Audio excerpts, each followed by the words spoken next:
This morning, I was visiting with a new friend, Chris Hart. And Chris is showing me his worm farm and giving me instructions on what they do here.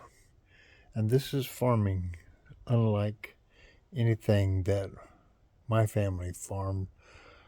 And my family farmed in Ventura County for generations, over 100 years.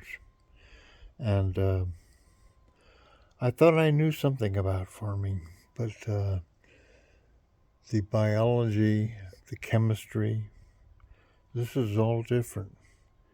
And the proof is in the pudding. The productivity here is amazing.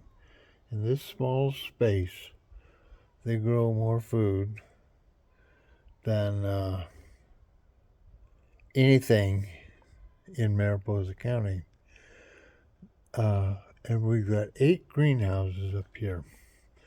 And all of them in some mode of production, raising food in the New World.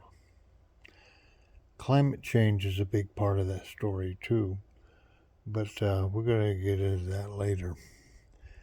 Anyway, you guys have a good day, and if you get an opportunity to do a tour of what's going on up here, take advantage. It's worth the trip.